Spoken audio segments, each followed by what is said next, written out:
Hello guys, welcome back to my channel. कैसे हैं आप लोग? उम्मीद करती हूँ आप लोग अच्छे होंगे और आप लोग सीटेट दिसंबर की अपनी प्रिपरेशन भी कर रहे होंगे। और जो मैंने अभी तक क्लासेस कराई हैं वो सभी आप लोगों ने क्लासेस करी भी होंगी।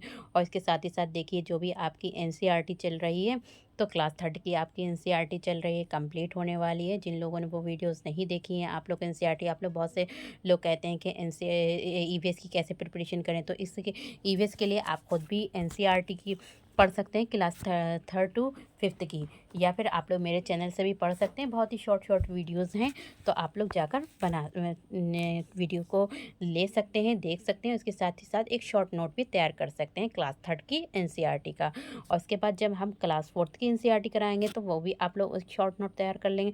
क्योंकि देखिए, आप लोगों के पास पीवाई की उसके साथ साथ आप लोगों के पास क्या क्या होना चाहिए, आप लोगों को आपके पास कंटेंट भी होना चाहिए। देखिए, पीवाई कभी कभी जब आप लोग चैप्टर को पढ़े होते हैं तो वो उसके अगर कोई भी क्वेश्चन पूछ ले तो आप लोग उसको सॉल्व कर सकते हैं। लेकिन जब आपको चैप्टर ही नहीं पता, चैप्टर का नाम ना पता है, ना चैप्टर पढ़ा है आपने, तो आप लोग ने जो पीवाईक्यू सॉल्व किया है आपके पास वही पता होता है, लेकिन उसके बारे में कुछ नहीं पता होता है। इसलिए आपको कंटेंट प्लस पेडागोजी दोनों चीज़ें करना है। और इसमें मैंने पेडागोजी भी आप लोगों की मिल जाएगी, जो भी एनसीईआरटी कराई है। तो चलिए स्टार्ट करते हैं। तो यहाँ पे देखिए, जो हमारा क्वेश्चन दिया हुआ है 61, निम्नलिखित में से कौन से प्राथमिक स्तर पर पर्यावरण अध्ययन में आंकलन के लिए उपकरण और तकनीकें हैं। देखिए, यहाँ पे कह रहे हैं कि जो भी प्राथमिक स्तर यानी कि फर्स्ट टू फिफ्थ पर जो ईवीएस के लिए आंकलन के लिए, जो भी हम ईवीएस का बच्चों का क्या करेंगे, असेसमेंट करेंगे, तो उसके लिए कौन से टूल्स हैं और कौन सी टेक्निक हैं। तो जैसे कि कौन कौन से टूल्स हैं, कौन कौन सी टेक्निक है, यहाँ पे जैसे दे रखा है परियोजना कार्य है, जर्नल लिखना और क्षेत्र भ्रमण करना। तो कौन कौन सी हैं, ठीक है, आपकी कौन कौन सी हैं, तो ए बी सी डी सभी हैं। जैसे कि परियोजना कार्य ये भी है, ठीक है। दूसरा जर्नल लिखना, क्षेत्र भ्रमण करना, विचार मानचित्रण करना, तो क्या है आपका ए बी सी डी सभी हैं। नेक्स्ट आपका क्वेश्चन है, क्वेश्चन नंबर 62 है। यहाँ पे कह रहे हैं कि मिजोरम में की जाने वाली झूम खेती के विषय में निम्नलिखित कथनों का अध्ययन कीजिए। कहाँ? मिजोरम में की जाने वाली, जो भी मिजोरम में की जाने वाली झूम खेती के विषय में निम्नलिखित कथनों का अध्ययन करना है। तो कौन कौन से, तो यहाँ पे कहाँ पे कह रहे हैं मिजोरम खेती, तो यहाँ पे क्या कह रहे हैं कि एक फसल को काटने के पश्चात भूमि को कुछ वर्षों तक खुला छोड़ देते हैं, ठीक है।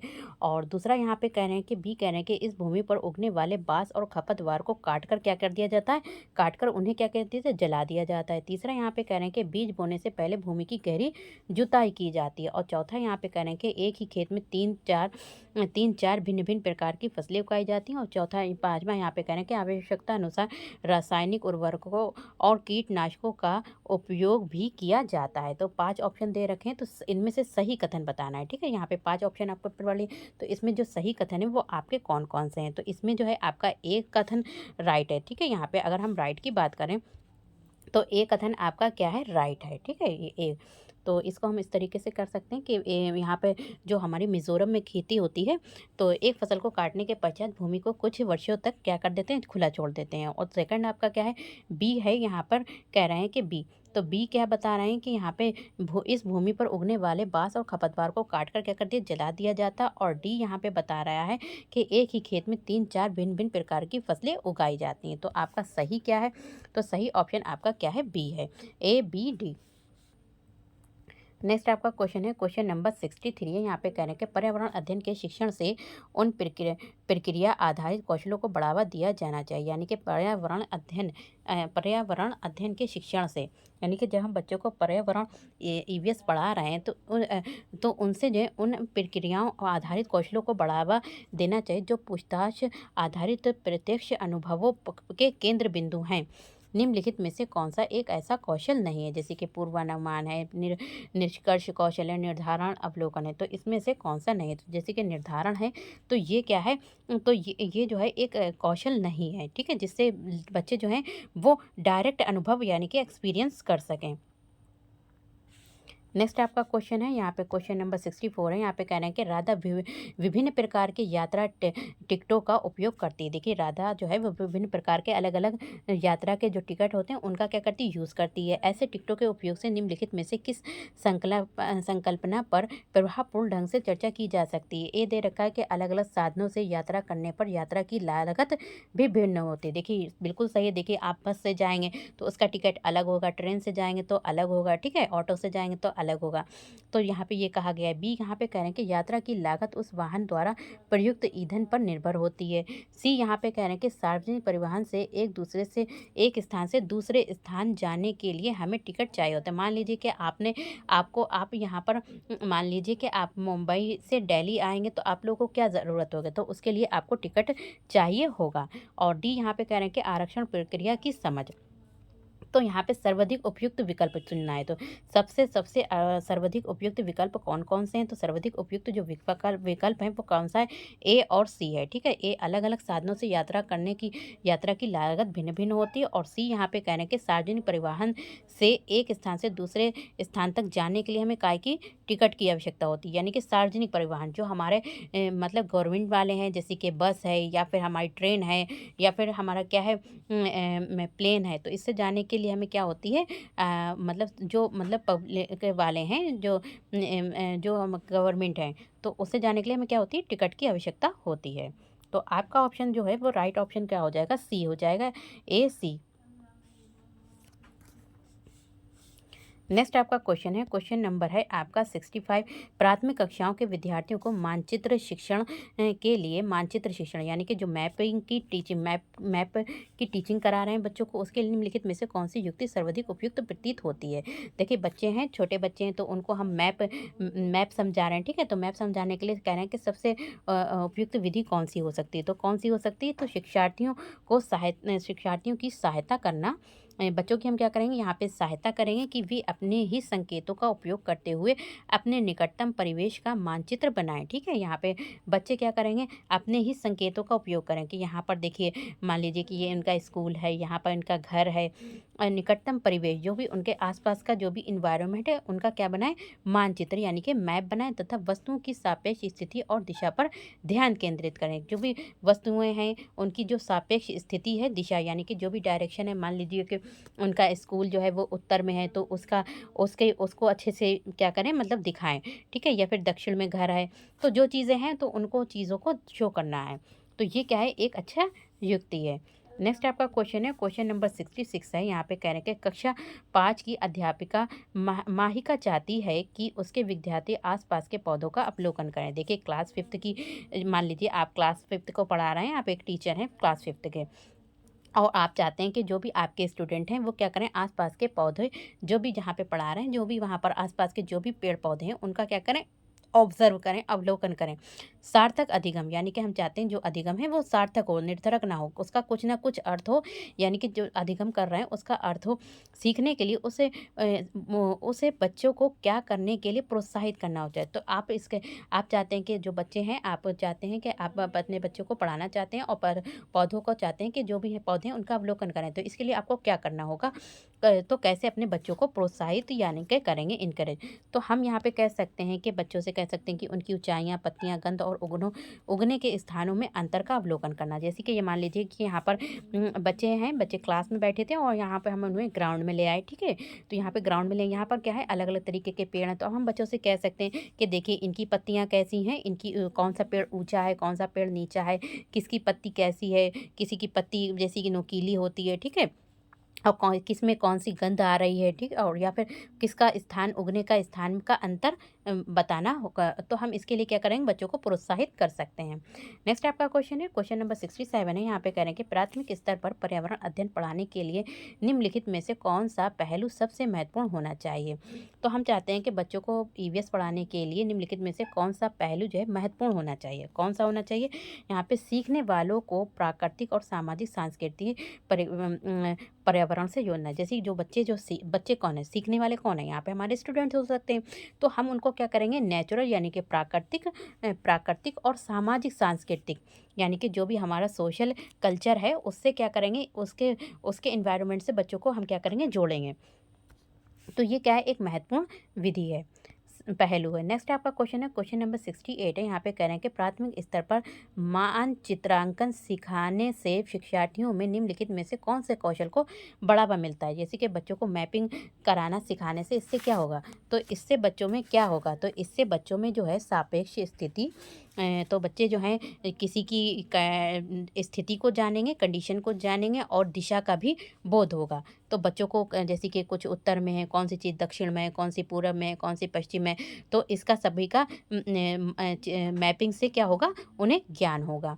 नेक्स्ट आपका क्वेश्चन है, क्वेश्चन नंबर 69 है। यहाँ पे देखिए एक ये भी क्वेश्चन दे रखा है आपका, जो दे रखा है, निम्नलिखित तालिका का अध्ययन कीजिए। यहाँ पर देख रखा है कि यहाँ पे डीजल से संबंधित दिया है, जैसे कि जून में 2007 और दिसंबर 2014 में यहाँ पे पेट्रोल का मूल्य लीटर में, और यहाँ पे कुछ का घटा है तो कुछ का बढ़ा है यहाँ पर, तो इससे संबंधित भी आपका एक क्वेश्चन आता है। तो यहाँ पर देखिए उपयुक्त तालिका का अध्ययन करने के बाद कक्षा 5 के विद्यार्थी देवमित ने अपने नोटबुक में क्या लिखा कि पेट्रोल डीजल की अपेक्षा अधिक महंगा ईंधन है। दूसरा बताया कि पेट्रोल की अपेक्षा डीजल के मूल्य में वृद्धि का प्रतिशत अधिक है। सी बताया कि डीजल सस्ता है और इसलिए सार्वजनिक परिवहन इस पर चलते हैं। और देखिए जैसे कि आप लोगों ने देखा जिसमें सामान लोड होता है, तो जो सार्वजनिक परिवहन होता है उसमें क्या पड़ता है, डीजल, जैसे कि बस है, और डीजल पेट्रोल से सस्ता ईंधन है, लोगों को डीजल वाली गाड़ियाँ खरीदनी चाहिए। तो यहाँ पे कह रहे हैं कि निम्नलिखित में से कौन सा सही है, तो सही हमें बताना है। तो इसमें जो सही है वो आपका क्या है, सी और डी सही है, बाकी आपके क्या है, रॉन्ग है। डीजल सस्ता है इसलिए सार्वजनिक परिवहन इस पर चलता है, और डी यहाँ पे कह रहे हैं कि डीजल पेट्रोल से सस्ता ईंधन है, लोगों को डीजल वाली गाड़ियाँ खरीदनी चाहिए। तो आपका सही जो है वो कौन सा हो जाएगा, बी और डी हो जाएगा। नेक्स्ट आपका क्वेश्चन है, क्वेश्चन नंबर 70 है। यहाँ पे कह रहे हैं कि प्राथमिक कक्षाओं में पर्यावरण अध्ययन के लिए निम्नलिखित सभी सामान्य उपागमों का अनुपालन किया जाना है, केवल इसे छोड़कर। तो देखिए यहाँ पर किसे छोड़कर यहाँ पे आ गया, तो एक ऑप्शन आपका रॉन्ग है, बाकी आपके राइट हैं। तो किसे छोड़ना है, तो प्राथमिक कक्षाओं में यानी कि जो 1st to 5th की कक्षाएं, उनमें पर्यावरण अध्ययन के लिए निम्नलिखित सभी सामान्य उपागमों का अनुपालन किया जाना है। तो कारण जो भी सामान्य यानी नॉर्मल उपागम है, यानी कि उनका अनुपालन किया जाना है, केवल इसे छोड़कर। किसे छोड़कर, तो यहाँ पर हमें केवल किसे छोड़कर करना है, तो यहाँ पर हमें छोड़ना है, किसे छोड़ना है, डी को छोड़कर, अमूर्त से मूर्त की ओर। देखिए हम बच्चों को क्या करते हैं, जैसे कि हम बच्चों को पेड़ के बारे में पढ़ा रहे हैं, ठीक है, तो हम मूर्त से अमूर्त की ओर बच्चों को ले जाएंगे, ना कि अमूर्त से मूर्ति की ओर। मान लीजिए कि यहाँ पर पूरा पेड़ है, तो हमने बच्चों को पेड़ के बारे में पढ़ा दिया, ठीक है, पेड़ है, ये पेड़ है, ठीक है। अब हम क्या करेंगे, मूर्त से पेड़ दिखा दिया, अब क्या ले जाएंगे, मूर्त से अमूर्त की ओर ले जाएंगे। जैसे कि यहाँ पे पेड़ है, इस पेड़ का ये तना होता है, ये पत्तियाँ हैं, ठीक है, यहाँ पत्तियाँ हैं, यहाँ पे फल आ रहा है, तो इस चीज़ को इस ऐसे ले जाएंगे। ना कि हम बताएंगे कि बच्चों को पेड़ नहीं दिखा रहे हैं, बता रहे हैं पेड़ ऐसा होता है, तो बच्चे क्या है, अमूर्त की ओर नहीं ले जाएंगे। तो ये क्या है, एक विधि सही नहीं है, बाकी सभी का अनुपालन किया जाता है। जैसे कि मूर्त से अमूर्त की ओर जाएं, सरल से यानी कि बच्चों को पहले हम सरल से कठिन की ओर, जैसे कि हमने जैसे पेड़ बता दिया, बाद में उनके पार्ट्स को अलग अलग बताया, तो सरल से कठिन की ओर ले जाना है। स्थानीय से वैश्विक यानी कि अपने जहाँ पे बैठे हैं वहाँ से लेके आप पूरी वर्ल्ड तक ले जा सकते हैं, दुनिया को घुमा सकते हैं। तो हमारा ऑप्शन क्या है, डी ऑप्शन केवल जो है वो क्या है, रॉन्ग है आपका। नेक्स्ट आपका क्वेश्चन है, क्वेश्चन नंबर है यहाँ पे 71। एनसीएफ 2005 ने कक्षा 1 और कक्षा 2 के लिए पर्यावरण अध्ययन के किसी पाठ्यक्रम या फिर पाठ्य पुस्तक की संस्तुति नहीं की है। देखिए एनसीएफ 2005 ने ये कहा कि क्लास 1st और 2nd में कोई भी मतलब ईवीएस के लिए ईवीएस यानी कि पर्यावरण अध्ययन के पाठ्यक्रम या फिर पुस्तक, कोई भी पुस्तक नहीं बनाई है और संस्तुति नहीं की है। इसके लिए सबसे उपयुक्त कारण क्या है, इसका क्या है सबसे उपयुक्त कारण, तो इसका सबसे उपयुक्त कारण ये है कि यहाँ पे जो है संदर्भ युक्त अधिगम प्रवेश प्राप्त करना, तो संदर्भ युक्त अधिगम प्रवेश प्रदान करना है।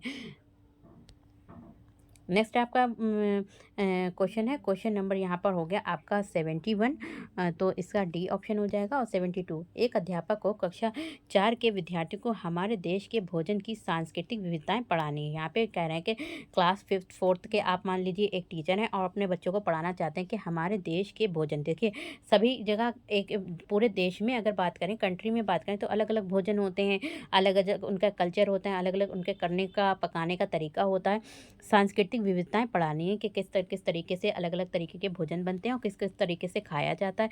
तो इस विषय को पढ़ाने के लिए सर्वोत्तम विधि, तो सबसे अच्छी विधि कौन-सी है? तो यहाँ पे हमें पॉजिटिव क्वेश्चन पूछा है, तो सबसे सर्वोत्तम विधि कौन-सी है? तो सर्वोत्तम विधि जो है वो आपकी कौन-सी है कि अपने देश के विभिन्न राज्यों के विभिन्न लोगों द्वारा खाए जाने वाले विविध भोजन के बारे में विद्यार्थियों को एक प्रोजेक्ट परियोजना दें। तो हम अपने स्टूडेंट को यहाँ पे दे सकते हैं कि आप लोग जैसे कि यूपी के बारे में लिख के लाइएगा कि यूपी में लोग क्या-क्या खाते हैं, ठीक है? या फिर आप लोग बिहार में लोग क्या-क्या खाते हैं। तो इस तरीके से हम अपने बच्चों को एक परियोजना यानी कि परियोजना ये प्रोजेक्ट कार्य दे सकते हैं, जिससे बच्चों को पता चल जाएगा कौन से स्टेट में कहाँ पर क्या खाया जाता है, देश में किस-किस तरीके की चीज़ें खाई जाती हैं। नेक्स्ट आपका क्वेश्चन है क्वेश्चन नंबर 73। यदि हम पक्षियों का अवलोकन करते हैं, या मान लीजिए कि यहाँ पे पक्षियों से संबंधित जो आपका चैप्टर दे रखा है वो क्लास 3 की बुक में फर्स्ट चैप्टर ही आपका जानवरों से संबंधित, जिसमें आपके जो होते हैं मैमल्स होते हैं, इंसेक्ट होते हैं, और तो ये सभी जानवर होते हैं, कुछ पक्षी होते हैं, कुछ बर्ड्स होते हैं।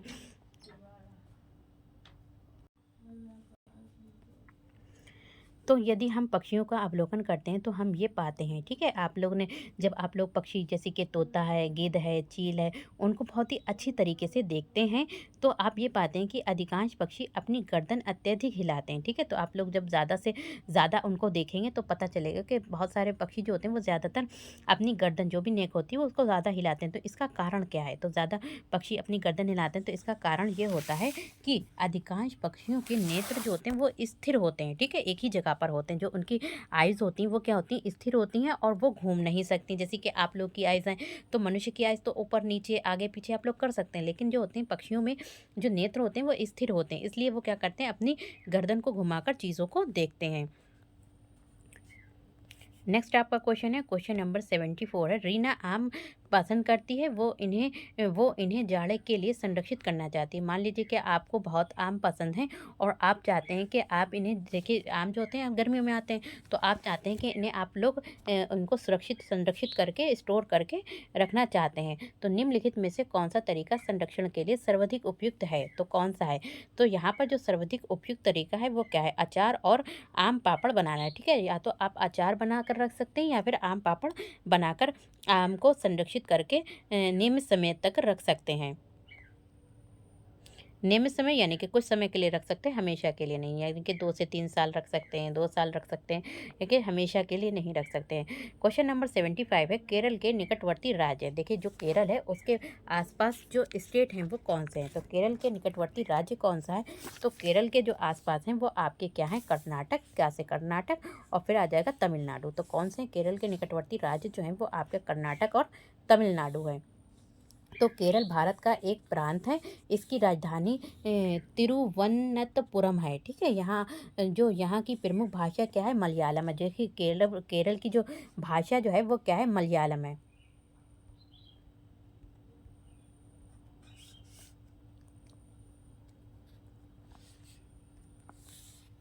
नेक्स्ट आपका क्वेश्चन है क्वेश्चन नंबर 76। निम्नलिखित में से हमारे देश के किस राज्य के अधिकतर लोग नारियल के तेल में पकी हुई समुद्री मछली खाना पसंद करते हैं? देखिए ये भी आप चैप्टर आपका मिल जाएगा, मैं आपको कराऊंगी भी, जो भी दे रखा है। तो यहाँ पर कह रहे हैं कि नारियल के तेल में पकी हुई समुद्री मछली खाना पसंद करते हैं। तो ये कहाँ लोग पसंद करते हैं? गोवा में, ठीक है? तो गोवा में जो है नारियल के तेल में बनी समुद्री मछली को खाना पसंद करते हैं। नेक्स्ट आपका क्वेश्चन है क्वेश्चन नंबर है 70 से। निम्नलिखित में से वो कौन सा जानवर यानी जंतु है जिसके अग्रदांत, जैसे कि यहाँ पे कह रहे हैं कि ऐसा कौन सा जंतु है जिसके अग्रदांत यानी कि जो आगे के दांत होते हैं वो क्या होते हैं? हमेशा बढ़ते रहते हैं। वे दांतों को बहुत अधिक लंबा ना होने के कारण होने देने के लिए वस्तुओं को क्या करते रहते हैं? कुतरते रहते हैं। तो ये कौन है? गिलहरी। देखिए गिलहरी के जो दांत होते हैं वो आगे के क्या होते हैं? बढ़ते रहते हैं। तो इसलिए वो क्या करती है? चीज़ों को कुतरती रहती है।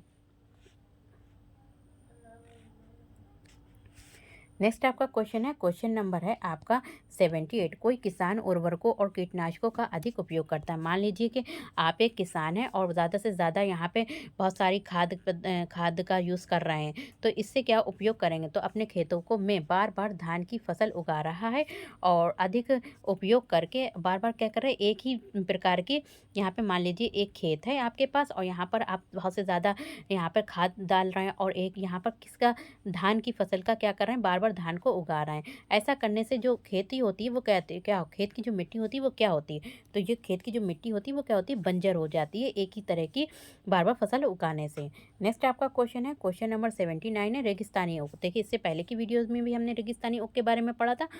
तो रेगिस्तानी ओक के बारे में निम्नलिखित कथनों का अध्ययन करना है। यहाँ पे ये दे रखा है कि रेगिस्तानी ओक क्या है, एक वृक्ष है। ये क्या है, पहले जिसकी ऊंचाई हमारी कक्षा के कमरे के लगभग 4 मीटर होती है। इस वृक्ष की जड़ें नीचे वृक्ष की लगभग 30 गुनी गहराई तक जमीन के भीतर होती हैं, जब तक कि पानी तक ना पहुंच जाए। इस वृक्ष के तने में पानी एकत्रित होता है। ये वृक्ष आबू धाबी में पाया जाता है। तो कौन कौन से ऑप्शन इसमें आपके सही कथन हैं, तो 4 ऑप्शन दे रखे हैं, तो इसमें सही कथन को बताना है। तो जो सही कथन है वो कौन से हैं, आपका ए है, बी है और सी सही है। अगर यहाँ पे बात करें कि ये वृक्ष आबू धाबी में पाया जाता है, तो नहीं, ये वृक्ष जो है वो आपका ऑस्ट्रेलिया में पाया जाता है।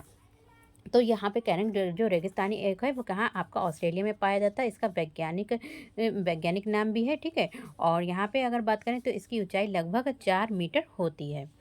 नेक्स्ट आपका क्वेश्चन है, क्वेश्चन नंबर 80 है, कोई व्यक्ति 2/1/2015 को मंडगांव से नागरकोइल जाने के लिए रेलगाड़ी में बैठा, ठीक है। एक क्वेश्चन आपका ट्रेन से आना ही आना है, मान लीजिए। और तो यहाँ पर 1 नंबर आपका पक्का है, ट्रेन से आपको क्वेश्चन तैयार करना है और मैं आपको एग्जाम से पहले सॉल्व करना भी बताऊंगी कैसे आप लोग इसको सॉल्व करेंगे। तो यहाँ पे तो रेलगाड़ी 7:45 पर मंडगांव से चली। अगले दिन वो क्या पहुंची, 3/1/2015 को, ठीक है। 3/1/2015 को 4:45 पर नागरकोइल पहुंची। यदि इन दोनों स्टेशनों के बीच की दूरी 1140 किलोमीटर है, ठीक है, यहाँ से लेके और यहाँ तक की जो दूरी है इनकी, तो रेलगाड़ी की औसत चाल थी। तो औसत चाल निकालना है, तो औसत चाल निकालेंगे तो इसमें जो औसत चाल निकलेगी वो कितनी निकलेगी, तो यहाँ पर जो औसत चाल है वो कितनी है, 55 किलोमीटर आवर्स निकलेगी।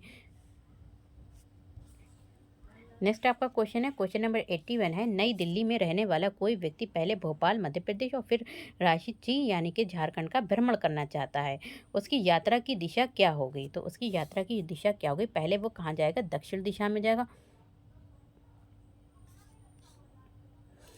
ठीक है। पहले वो जैसे कि यहाँ पर हमारा उत्तर दक्षिण पूर्व पश्चिम दे रखा है, तो पहले कहाँ जाएगा, पहले उत्तर दक्षिण, तो दक्षिण दिशा में जाएगा, ठीक है। फिर वो कहाँ जाएगा, पूर्व की ओर जाएगा, ठीक है, इस तरीके से। नेक्स्ट आपका क्वेश्चन है, क्वेश्चन नंबर 82 है, नीचे दिए गए सभी जानवरों में निम्नलिखित में से कौन सी विशेषता पाई जाती है। यहाँ पे दे रखा है कि कौन सी विशेषता पाई जा रही है सभी जानवर, जैसे छिपकली, गौरैया है, सांप है, कछुआ है। तो छिपकली भी देखिए रेंग कर चलती है, कछुआ भी रेंग कर चलता है, सांप भी रेंग कर चलता है। तो यहाँ पर हमें बताया गया है, तो यहाँ पे क्या होता है कि सभी में एक विशेषता पाई जाती है। तो छिपकली, सांप, गौरैया, कछुआ ये सभी अंडे देते हैं। तो यहाँ पर कौन सी विशेषता है, ये सभी क्या देते हैं, अंडे देते हैं। अंडे देने वाले जंतुओं को अंडयुज कहते हैं तथा बच्चे देने वाले को जैवयुज कहते हैं। तो यहाँ पे क्या है, अंडे देते हैं। तो ये छिपकली भी देखिए अंडे देती है, कछुआ भी अंडे देता है, सांप भी अंडे देता है और गौरैया भी अंडे देती है। तो ये एक विशेषता पाई जाती है। नेक्स्ट आपका क्वेश्चन है 83, प्राथमिक स्तर पर पर्यावरण अध्ययन के शिक्षण में कहानियों और कविताओं का प्रभावी ढंग से उपयोग किया। देखिए जो भी हमारी ईवीएस की पाठ्य पुस्तकें हैं तो उसमें ज़्यादा से ज़्यादा स्टोरी का यूज़ किया गया और ज़्यादा से ज़्यादा जो भी हैं पोएम्स का यूज़ किया गया है, ठीक है। तो आप लोगों ने देखा होगा क्लास 30 की बुक में भी काफ़ी पोएम दे रखी हैं। तो पर्यावरण अध्ययन में इनका उपयोग का मुख्य उद्देश्य क्या है, कि जो भी ईवीएस की बुक में जो कहानी का और यहाँ पर कविता का उपयोग किया गया है वो क्यों किया गया है, इसका मेन उद्देश्य क्या है। तो इससे क्या है, सीखने के लिए संदर्भगत वातावरण प्रदान करना, जिसके बच्चे जो हैं एक सीखने, जब हम कहानियों को बच्चों को सुनाएंगे तो बच्चे क्या होंगे, ज़्यादा से ज़्यादा रुचि लेंगे और उसको सीखेंगे, आनंद आएगा, तब बच्चे क्या करेंगे, तो प्राथमिक स्तर पर पर्यावरण अध्ययन के लिए कहानी कविता का उपयोग करना चाहिए, क्योंकि प्राथमिक स्तर के जो बच्चे होते हैं बहुत ही छोटे होते हैं और इसलिए क्योंकि कारण प्राथमिक स्तर के विद्यार्थी पर्यावरण अध्ययन करते समय सहजता होती है। नेक्स्ट आपका क्वेश्चन है, क्वेश्चन नंबर 84 है, एक प्राथमिक स्तर की अध्यापिका जलाभाव के विषय पर अपने कक्षा 4 के बच्चों को प्रभावपूर्ण तरीके से किस प्रकार आंकेंगी। तो किस प्रकार आंकेंगी, तो वो किस प्रकार आंकेंगी कि ये पता करें कि उन्होंने अपने दैनिक जीवन में जल की बचत कैसे प्रारंभ की है। नेक्स्ट आपका क्वेश्चन है, क्वेश्चन नंबर है यहाँ पे 85।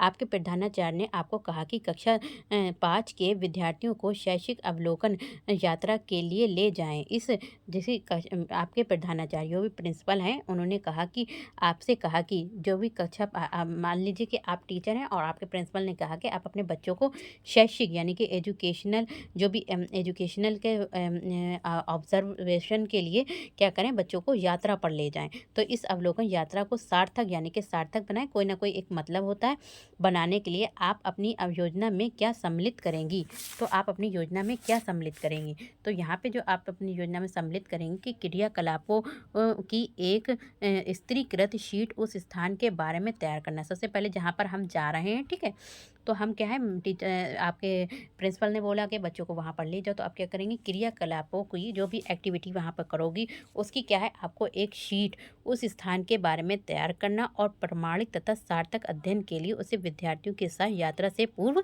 साझा करना। मान लीजिए कि यहाँ पर हम एक लिस्ट को तैयार करेंगे उस स्थान के बारे में कि यहाँ पर ये चीज़ है, यहाँ पर ऐसा है, यहाँ पर वो वैसा है, और उसको जो है यात्रा से पहले बच्चों को हम यहाँ पर एक चित्र या फिर शीट के माध्यम से उन्हें सब चीज़ें पहले से ही बता देंगे। ये क्या होगा, एक क्या होगा, योजना के बारे में एक अच्छी सार्थक क्या होगी, योजना होगी। नेक्स्ट आपका क्वेश्चन है 86। प्राथमिक स्तर पर पर्यावरण अध्ययन के आंकलन में निम्नलिखित में से कौन सा एक संकेतक उपयुक्त नहीं है। यहाँ पे कह रहे हैं कि ईवीएस के आंकलन यानी कि हम चाहते हैं बच्चों का ईवीएस का आंकलन असेसमेंट करना, तो उनके लिए कौन सा एक संकेतक उपयुक्त नहीं है, ठीक नहीं है। जैसे स्मरण है, न्याय और समानता के प्रति चिंता है, सहयोग है, प्रश्न पूछना है, तो कौन सा नहीं है, तो यहाँ पे न्याय और समानता जो है, समानता के प्रति चिंता जो है, ये क्या है, आंकलन का एक सांकेतक नहीं है। नेक्स्ट आपका क्वेश्चन है, क्वेश्चन नंबर 87। इस पौधे में पत्तियां हैं जिन्हें सब्जी की तरह प्रयोग में लाया जाता है, इसके बीजों से तेल प्राप्त किया जाता है, तो ये कौन सा है, तो किससे, जिसकी ये कहने के इस पौधे में पत्तियां हैं, ठीक है, पत्तियां हैं, इन्हें सब्जी की तरह प्रयोग किया जैसे जिसे हम लोग बोलते हैं सरसों का साग, तो यहाँ बोर्ड पे कौन सा है, और इसके बीजों से क्या बनता है, सरसों का तेल बनता है, तो ये क्या है, हमारा सरसों का पेड़ है, पौधा है। कासा ब्रास के बारे में निम्नलिखित कथनों का अध्ययन कीजिए। तो यहाँ पर जो कासा ब्रास है, यहाँ पे कह रहे हैं कि ये एल्युमिनियम, आयरन और कॉपर जैसा है, एक ही तत्व है। दूसरा कह रहे हैं कि इसे भट्टी में कॉपर और टिन को पिघलाकर बनाया जाता है। तीसरा यहाँ पे कह रहे हैं आदिवासी लोग ब्रास का उपयोग हजारों वर्षों से कर रहे हैं। और डी कह रहे हैं कि ब्रास की बनी वस्तुएं एल्युमिनियम की बनी वस्तुओं की तुलना में हल्की परंतु अधिक मजबूत टिकाऊ होती हैं। तो सही कथन बताना है, तो सही कथन केवल बी और सी है। आपका कौन सा है, सही कथन बी और सी है। जैसे कि हम कह सकते हैं इसे भट्टी में कॉपर और टिन को पिघलाकर बनाया जाता है, और सी कह रहे हैं कि आदिवासी लोग ब्रास का उपयोग हजारों वर्षों से कर रहे हैं। बी और सी आपके सही हैं। Question number 89। निम्नलिखित में से कौन सा मच्छरों से फैलने वाला रोग समुच्चय है, तो मच्छरों से फैलने वाला जो रोग है वो कौन सा है, तो चिकनगुनिया, डेंगू, मलेरिया, तो ये क्या है, चिकनगुनिया, डेंगू और मलेरिया जो है वो आपका मच्छरों से फैलने वाला रोग है, चिकनगुनिया, डेंगू, मलेरिया। नेक्स्ट आपका क्वेश्चन है और लास्ट हमारा क्वेश्चन है 90। किसी राज्य के मानचित्र के एक सिरे पर ये लिखा था स्केल 1 सेंटीमीटर, ठीक है, जैसे कि आपका कोई एक मैप है, ठीक है, यहाँ पे मैप है, तो यहाँ पे स्केल लिखा था, स्केल में 1 सेंटीमीटर, तो ये स्केल 1 सेंटीमीटर, स्केल में अगर हम देखें 1 सेंटीमीटर, तो यहाँ पे कितना होगा, 10 यहाँ पे हो जाए 110 मीटर, ठीक है, तो 1 सेंटीमीटर का मतलब है 110 मीटर। यदि इस मानचित्र पर किन्हीं दो शहरों के बीच की दूरी, मतलब एक यहाँ पर शहर की दूरी दी गई है, तो 9.7 सेंटीमीटर मापी जाती है। कितनी, अगर आपने स्केल से मापी तो कितनी हुई, 9.7 क्या है, सेंटीमीटर हुई। तो इन दोनों शहरों के बीच की वास्तविक दूरी कितनी होगी, तो कैसे निकालेंगे, हम दूरी को निकाल सकते हैं, तो हम इस दूरी को निकाल सकते हैं। मान लीजिए कि देखिए 1 सेंटीमीटर जो हुआ वो आपका कितना हुआ, 110 सेंटीमीटर।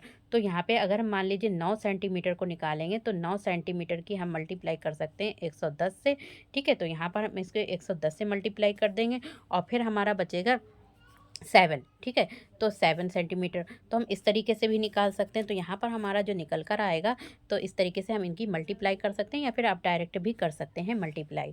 जैसे कि हमारा क्या है 9.7, और यहाँ पे हम इसकी मल्टीप्लाई कर देंगे किससे, 110 से, ओके, तो 110 से कर देंगे, तो हमारा जो आंसर आ जाएगा वो कितना आ जाएगा, 1.067 किलोमीटर, ठीक है, किलोमीटर। तो यहाँ पे मैंने आपके जो 30 क्वेश्चंस थे, इंपॉर्टेंट क्वेश्चंस थे, आप लोग को अच्छे से समझ में आ गया होगा। तो वीडियो पसंद आए तो like share subscribe my channel. Thank you, have a nice day. मिलते हैं नेक्स्ट वीडियो में।